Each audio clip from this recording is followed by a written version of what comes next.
Pour avoir une bonne intelligence des grands enjeux liés à la mer, une étude a été faite sur les liens entre les grandes activités humaines et les fonctions vitales des activités humaines par rapport au domaine maritime. Et donc le résultat a permis d'identifier 9 grands enjeux, défis, résumant finalement la meilleure manière de traiter toutes les problématiques liées à la mer. Alors la première, c'est logique, c'est une question de compréhension. Comment fonctionnent l'écosystème marin, les écosystèmes marins dans leur complexité. Le deuxième élément, c'est tout à fait concret, les apports alimentaires sur le moyen ou long terme. Le troisième élément, c'est l'anthropisation des milieux, notamment des milieux côtiers. On construit de plus en plus sur la mer, on artificialise les littoraux. Quatrième élément, comment rendre finalement l'économie bleue une économie vraiment bleue durable, au sens écologique du terme. Il y a également la question des risques. Nous savons qu'avec le changement climatique, ils augmentent, notamment en raison de l'érosion de la biodiversité, la montée du niveau de la mer, le changement du trait de côte, etc. Par ailleurs, il y a les biotechnologies qui sont à développer en lien avec la mer. Il y a un gisement considérable, je pourrais dire qu'on est vraiment au balbutiement du potentiel que recèle la mer dans bien des domaines. En lien avec tout ça, il y a toute la partie éducation. Il ne faut pas asséner des principes, mais expliquer leur pertinence, et ça dès le plus jeune âge. Derrière cela, il faut construire un droit international qui permette de sécuriser une bonne qualité de la mer sur le long terme, à la mesure des défis qui se posent à elle. Et enfin, pour qu'un droit puisse s'exercer efficacement, il faut tout un dispositif de contrôle, de surveillance, de régulation à la mer, avec des politiques le plus coordonnées possible. Alors parmi ces défis, en lien avec un phénomène extrêmement puissant et inarrêtable pour le moment, c'est le changement climatique. Et la mer, comme tout ce qui chauffe, elle gonfle. Et par ailleurs, la fonte des glaciers terrestres et des glaciers polaires fait que la quantité d'eau qui est dans l'océan augmente et son volume augmente. Et donc aujourd'hui, nous sommes face à une montée irrésistible du niveau de la mer. On estime qu'environ 50% de l'humanité vit à moins de 100 km des côtes, et on estime qu'environ aujourd'hui, il y a un demi-milliard de personnes qui vit à moins de 10 mètres d'altitude, et ce demi-milliard devrait doubler d'ici 2050. Donc, un nombre considérable de villes et d'infrastructures qui sont menacées par une montée de la mer, couplée avec des événements météorologiques extrêmes. Aujourd'hui, la probabilité qu'il y ait un emballement conduisant à une élévation du niveau de la mer de plusieurs mètres, on parle de 5 voire 7 mètres, ce qui serait évidemment une catastrophe absolue, puisque ça concernerait là plusieurs milliards de personnes.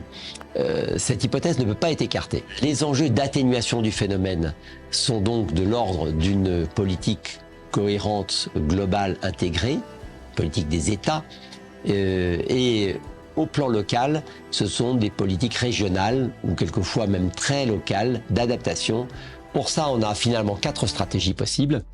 Soit on fait des protections en dur et on préserve un espace donné. Deuxième élément, des protections douces. On peut également choisir de coopérer avec la mer. Et puis enfin, dernière solution, s'il n'y a pas d'autre possibilité, c'est de quitter le territoire menacé et de se replier dans une zone à l'abri. Vous voyez, ces 4 stratégies doivent être pesées, mesurées, modélisées, si je puis dire, anticipées et financées. De toute manière, ce phénomène est irréversible, au moins à l'échelle du siècle, et qu'il s'accélère.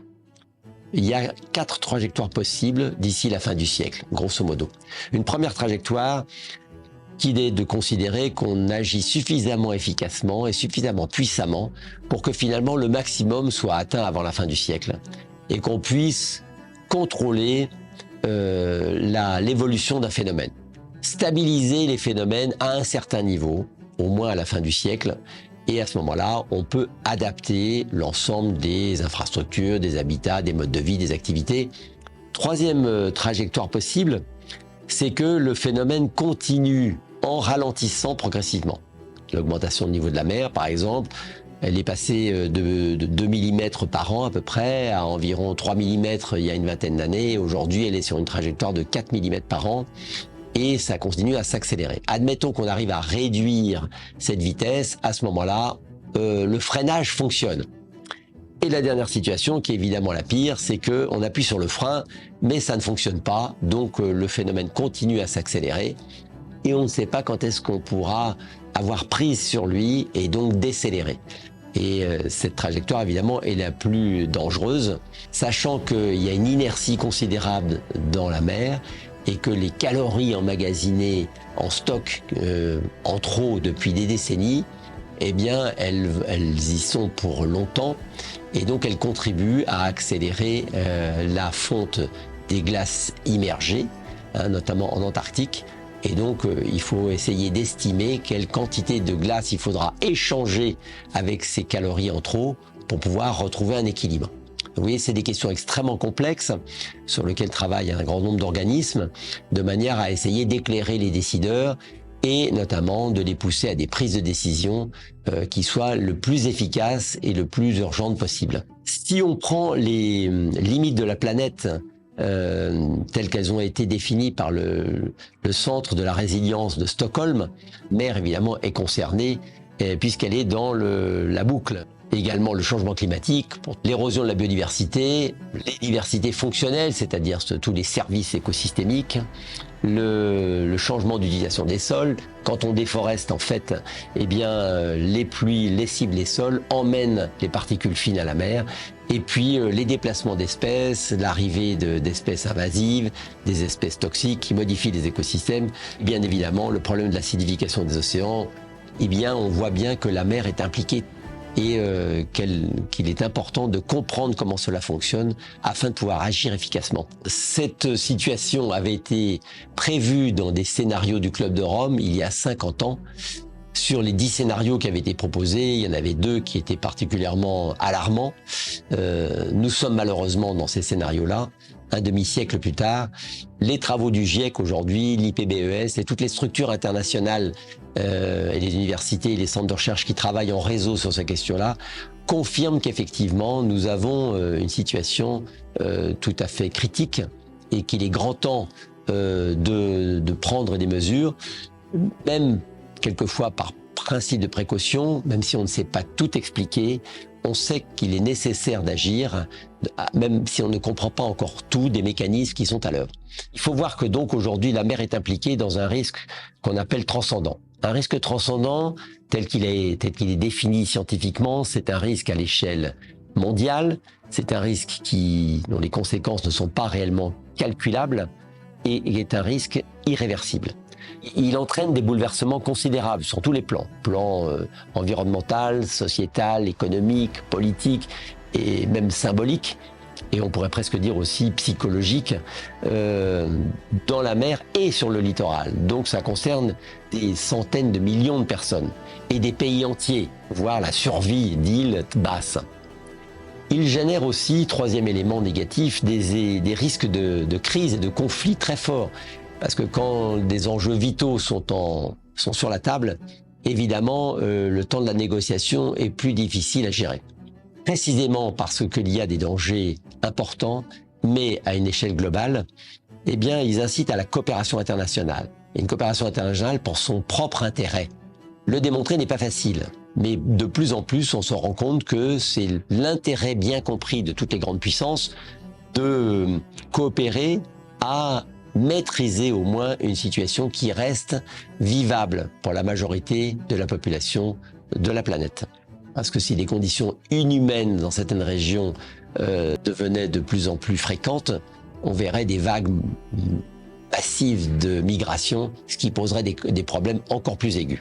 C'est une opportunité de repenser les rapports entre l'homme et le territoire. Pas seulement les territoires terrestres, mais la mer, dont il devient de plus en plus familier. Mais s'il devient une mer vraiment menace, une mer poubelle, et une mer avec une image très négative, eh bien, il a il a tout intérêt à repenser cette manière de voir la mer comme simplement un milieu passif ou un milieu dont on extrait des richesses à l'infini, alors que c'est un milieu fini et dont il dépend. Ce chantier immense qui attend à la fois chaque citoyen et tous les États du monde, et même les Nations Unies, et surtout les Nations Unies, c'est aussi une manière de repenser ses rapports avec la planète tout entière. Comment vivre en bonne intelligence dans une planète qui soit réellement durable et qui reste vivable et humaine. Et la mer joue désormais un rôle central dans cette question.